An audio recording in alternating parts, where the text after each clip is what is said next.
I knew something was wrong before I even got out of my truck. The first thing I noticed wasn't what I saw. It was what I didn't see. For nearly 12 years, every time I pulled into that driveway, a wall of old cedar and maple trees greeted me along the back edge of my property. They weren't remarkable trees. They weren't famous. Nobody was taking pictures of them.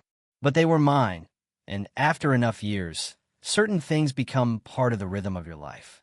That evening, the rhythm was gone. I remember shutting off the engine and just sitting there for a second. The sky was glowing orange over the western hills, the kind of sunset people put on postcards, yet something felt strangely exposed. Like somebody had opened the curtains in a room that was supposed to stay private. At first, I thought maybe a storm had come through while I was at work. Then I walked toward the back fence, and that's when my stomach dropped. The trees weren't damaged. They were cut. Cleanly. Professionally. Deliberately. Entire sections of branches had been removed from only one side of the tree line. Fresh sap glistened in the evening light. The cuts were so smooth, they almost looked artificial. Whoever did it knew exactly where to cut and exactly where to stop. The downhill side, facing my property, was untouched. The uphill side, facing the luxury homes above me, had been stripped nearly bare. I stood there staring for a long time. Because once you realize somebody crossed onto your property and altered it without permission, your brain does this strange thing where it keeps trying to invent innocent explanations. Maybe they got the property line wrong. Maybe a contractor made a mistake. Maybe. But the longer I looked, the harder those maybes became to believe. Above my land sat a development called Hawthorne Summit. It wasn't there when I bought my place.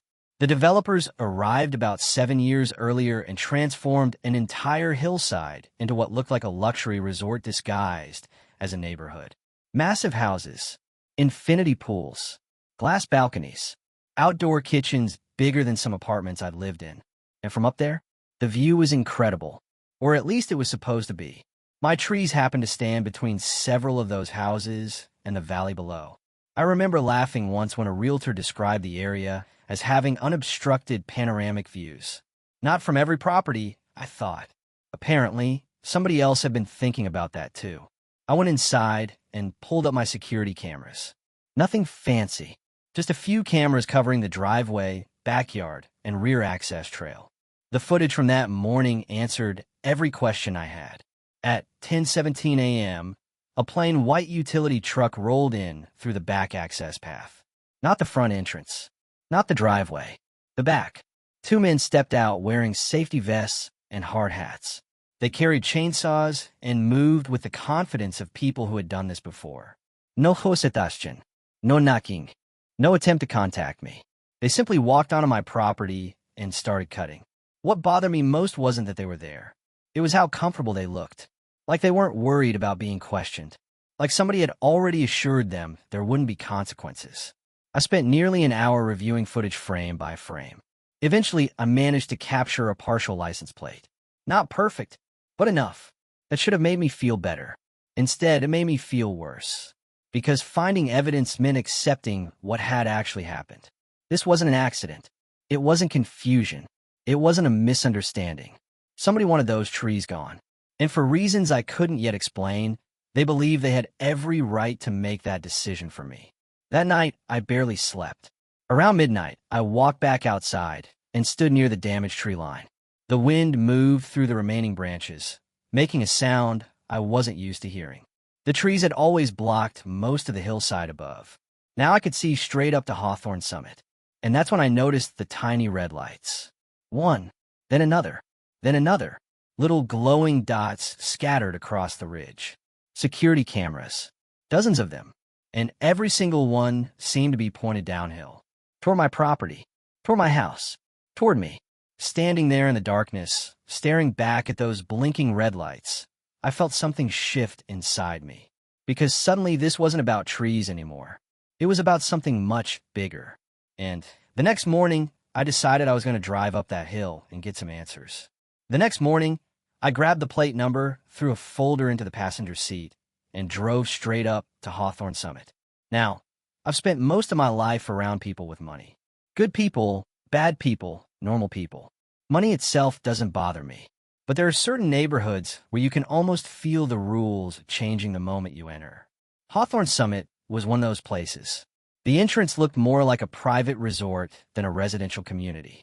Stone columns, iron gates, security cameras tucked into every corner. Everything polished, everything controlled. I pressed the call button and waited. A woman answered. "Good morning, Hawthorne Summit." I gave my name and asked to speak with whoever managed the homeowners association. There was a brief pause. Then the gate opened. The climb up the hill only reinforced what I already suspected. Every lawn looked identical. Every flower bed looked professionally maintained. Every mailbox stood at exactly the same height. It was the kind of place where individuality existed only after it had been approved by a committee. The HOA office sat near the highest point of the development. Large glass windows, perfect landscaping, a framed panoramic photograph of the valley hanging in the lobby. That photograph caught my attention immediately, because the view in the picture looked suspiciously similar to the view my trees had been blocking. A receptionist greeted me with a smile that felt rehearsed. A few minutes later, a man stepped out from a hallway and introduced himself. Gregory Vance. He was probably in his late 50s. Expensive watch, perfect posture, the kind of calm confidence that comes from spending years making decisions other people have to live with. We shook hands. He invited me into his office. For a few moments, we exchanged polite conversation. Then I got right to it. Yesterday morning, somebody entered my property and cut part of my tree line. His expression barely changed. Not surprise, not confusion, nothing. Just a slight narrowing of the eyes. I see. I leaned forward. Security footage shows professional contractors. They entered through the rear access trail. I like to know who authorized that. The silence that followed told me more than any answer could have. Finally, he folded his hands together. There have been ongoing concerns from several residents regarding vegetation growth near the southern ridge. I actually laughed. Not because it was funny, because it was unbelievable. Those trees are on my property. Another pause. Our understanding, he said carefully, was that some growth may have extended beyond reasonable limits. Reasonable according to who? That landed harder than he expected. For the first time, his confidence cracked slightly. The conversation continued for another 10 minutes, but the important part happened near the end. He never denied it. Not once. He never said the HOA wasn't involved. He never claimed ignorance. Instead, he offered compensation. Compensation. Like somebody backing into your car and immediately asking what it'll cost before admitting they hit it. That told me everything. When I left his office, I wasn't angry anymore. Anger is messy. What I felt was clarity. Because now I knew this wasn't an accident. This was a calculated decision made by people who thought writing a check would erase the problem. When I got home, I started pulling records. Property surveys. Boundary maps. County documents. Everything. I spent most of the evening at my kitchen table, surrounded by paperwork. My dog, Murphy, lay nearby watching me like he was concerned I'd finally lost my mind. Around midnight, I found exactly what I was looking for. The property lines were crystal clear. No overlap, no ambiguity, no legal gray area. Those trees were entirely mine. Every branch, every trunk, every inch, which meant somebody had knowingly crossed on a private property and altered it. The more I thought about it, though, the more my attention kept returning to the cameras. The trees bothered me. The cameras disturbed me. The following afternoon, I walked the entire perimeter of my property carrying binoculars. At first glance, the cameras looked innocent enough. Security systems, motion detectors, normal suburban equipment. But once I started examining the angles, the pattern became impossible to ignore. One camera overlooked my backyard. Another pointed directly toward my workshop. A third appeared to have a clear view of the side of my house.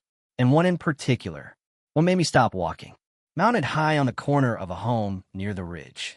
Zoom lens, direct line toward my bedroom windows. I stood there staring at it for a long moment. Then I did something I rarely do. I trusted my gut.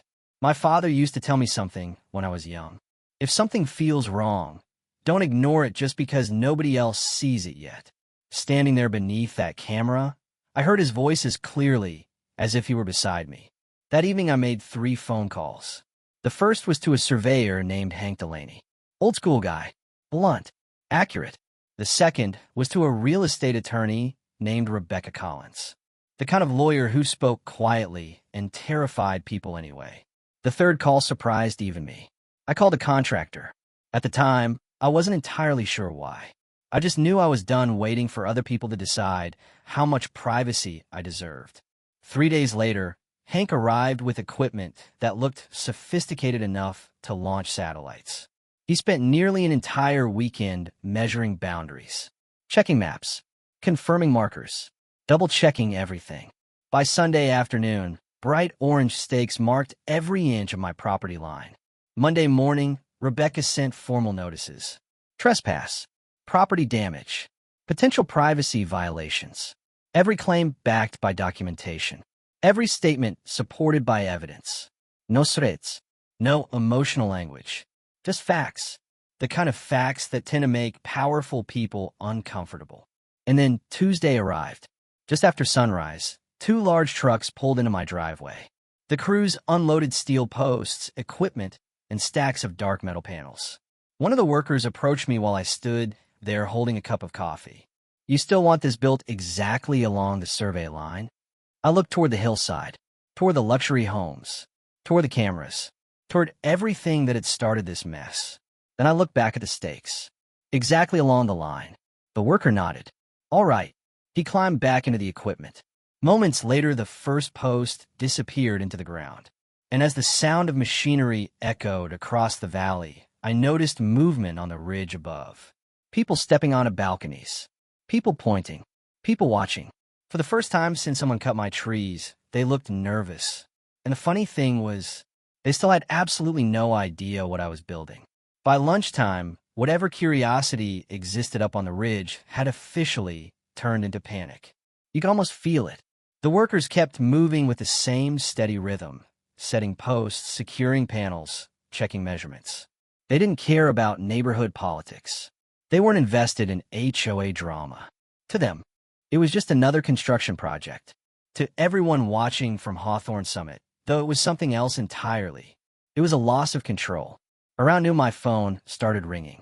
I already knew who it was before I looked at the screen. Gregory Vance. I let it ring twice. Then 3 times. Finally, I answered. "Hello." His voice came through calm, but not nearly as calm as it had been during our meeting. "Mr. Bennett, we need to discuss what's happening on your property." I glanced toward the construction crew. "What part?" "The structure being erected along the boundary." I took a sip of coffee. "Oh, that." A long pause followed. "Several residents have expressed concern." I couldn't help smiling. Concern. That was an interesting choice of words. Concern about what? The scale of the project. "You mean the project happening on my land?" Another pause. This type of installation could negatively impact the community. There it was. The real concern. Not property values. Not aesthetics. Not neighborhood harmony. The view. The same view they'd helped themselves to by cutting my trees. I looked toward the ridge where several homeowners were standing on balconies pretending not to watch. Then I said something that made the silence on the other end stretch for several seconds. "You know what negatively impacted me, Gregory? Finding strangers cutting my trees while I was at work. That landed exactly where I wanted it to." He tried steering the conversation back toward compromise, back toward discussion, back toward solutions. But the truth was we were way past that stage. They'd already made their decision when they stepped onto my property. I was simply responding to it. The fence went up fast, much faster than people expected. By late afternoon, the shape was impossible to miss. 8 feet tall, solid steel. No gaps, no decorativo openings, no possibility. Just a clean, uninterrupted barrier stretching across the entire rear property line. When the final panel locked into place, the effect was immediate. The valley disappeared. The ridge disappeared. The cameras disappeared. Everything disappeared. For the first time since I'd purchased the property, there was complete separation between my land and theirs. I stood there after the workers left, listening to the wind move through the remaining trees. The silence felt different. Heavier somehow, but peaceful, really peaceful. That evening, I sat on my back porch with Murphy lying beside me. The sun was setting somewhere beyond the steel wall. I couldn't see it anymore. And strangely enough, I didn't care, because what I'd gained felt more valuable than what I'd lost. Privacy, control, peace. Three things I hadn't realized were slowly being taken from me. The next morning brought a surprise. A truck pulled in my driveway around 9. Not a contractor's truck, not a lawyer's vehicle. An official landscaping company. Large logo. Professional crew. Uniforms. Everything legitimate. One of the workers approached carrying a folder. "Mr. Bennett? That's me. We've been hired to begin restoration work along your tree line." I blinked. "By who?" The worker glanced at the paperwork. "Hawthorne Summit Homeowners Association." Well, that was unexpected. I spent several minutes reviewing the documents. Replacement trees. Native species. Privacy screening vegetation. Maintenance guarantees. Long-term care contracts. The package was expensive. Very expensive. And every dollar would be paid by the HOA. Apparently somebody's attorney had finally explained what a property damage lawsuit might look like. The work began immediately. Over the next several days, dozens of new trees were planted. Fast-growing privacy species. Dense screening vegetation. Layered landscaping designed specifically to restore what had been removed. And then something else happened. The cameras started moving. One by one. Slowly. Quietly. Without announcements. Without public meetings. Without explanations. Angles changed. Positions shifted. Several cameras disappeared entirely. Others were redirected toward streets and driveways where security cameras normally belong. Funny how quickly people discover proper camera placement when lawyers get involved. By Friday afternoon, the transformation was obvious. The fence remained. The new trees were in place. The cameras were gone. And for the first time since this entire mess began, nobody seemed interested in looking at my property anymore. Saturday morning, I found an envelope attached to my front gate. No stamp, no return address, just my name written neatly across the front. Inside was a letter. It wasn't a confession. People like Gregory rarely write confessions. It wasn't an admission of guilt either. Lawyers tend to prevent that. But it was close enough. An apology, carefully worded, professionally drafted, acknowledging mistakes, acknowledging misunderstandings, acknowledging that certain actions should not have occurred. I read it twice, then folded it and slipped it back into the envelope. Standing there at the gate, I looked across the property. The young trees swayed gently in the breeze. The steel fence stood behind them. Strong, permanent, unmovable. And for the first time in weeks, I felt completely relaxed. Not because I had won. Winning wasn't really the point. The point was reminding people that boundaries matter, especially when they belong to someone else. Now here's where the story gets interesting, because not everyone agrees with what I did. Some of my friends thought the fence was justified. Others thought it was excessive. A few said I should have accepted the compensation immediately and moved on. One neighbor told me I turned a solvable dispute into a permanent feud. Maybe he's right. Maybe I could have handled it differently.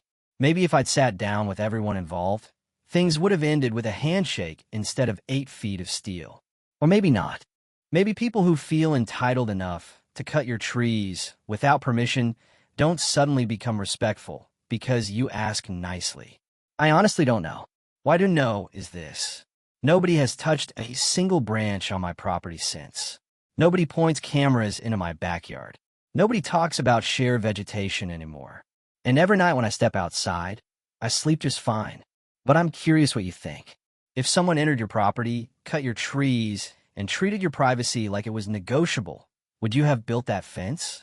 Or did I go too far? Let me know in the comments, because I genuinely want to hear both sides of this one. And if you enjoy stories about property disputes, difficult neighbors, HOA power struggles, and those gray areas where right and wrong aren't always as obvious as people think, make sure you subscribe and stick around. Because sometimes the most important lines in life aren't the ones painted on a map. They're the ones people assume they can cross.